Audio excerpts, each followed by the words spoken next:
सोने के पिंजरे में एक तोता कैद था और तोता बोलने वाला था।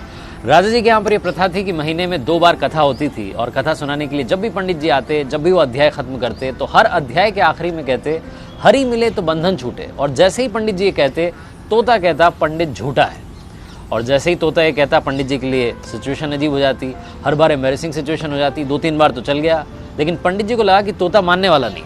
पंडित जी अपने गुरु के पास गए और गुरु जी को बताया कि वहाँ पर जब राजा के यहाँ पर कथा सुनाता हूँ और कहता हूँ कि हरि मिले तो बंधन छूटे, तो तोता कहता है कि पंडित झूठा है। ये तोता पंडित झूठा है बार बार क्यों कहता है? तो गुरु जी ने कहा कि चलते हैं, चल करके तोते से बात करते हैं। गुरु जी पंडित जी के साथ में तोते के पास पहुंचे और तोते से पूछा कि भैया बात क्या है? तो तोते ने बताया कि गुरु जी एक बार मैं एक ऋषि के आश्रम में पहुंचा, वहाँ पर मंत्रोच्चारण हो रहा था, जो उनके शिष्य थे मंत्र बोल रहे थे। मैंने एक मंत्र सुन लिया और मंत्र याद करके मैंने रिपीट कर दिया। जैसे ही मैंने मंत्र बोला तो ऋषि के शिष्यों ने देखा कि बोलने वाला तोता है। उन्होंने मुझे पकड़ लिया, लोहे के पिंजरे में कैद कर दिया। एक बार ऋषि के आश्रम में उनके एक शिष्य थे, सेठ जी, वो आए। उन्होंने मुझे देखा कि बोलने वाला तोता है, वो अपने साथ में ले गए और ले जा करके मुझे चांदी के पिंजरे में कैद कर दिया।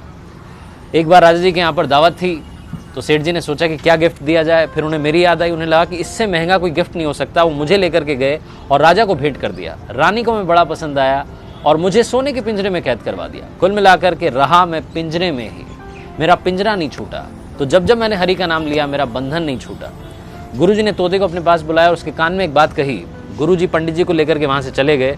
अगली सवेरे जब सुबह हुई तो राजा के सेवकों ने देखा कि पिंजरे में तोता मरा हुआ था, उल्टा पड़ा हुआ था। उन्हें बड़ी चिंता हुई और राजा को बुलाने गए। पिंजरे का गेट खोला और जैसे ही गेट खोला तोता उड़ गया और उड़ते उड़ते बोला गुरु मिले तो बंधन छूटे। इस लाइफ में सही गाइडेंस का होना बहुत ज़रूरी है। आप किससे सलाह ले रहे हैं बहुत ज़रूरी है। अगर आप गलत आदमी से सलाह लेते रहेंगे तो आप गलत दिशा में बढ़ते जाएंगे और आपका कुछ नहीं हो पाएगा। इसलिए आरजे कार्तिक आपसे कहता है कर दिखाओ कुछ ऐसा कि दुनिया करना चाहे आपके जैसा।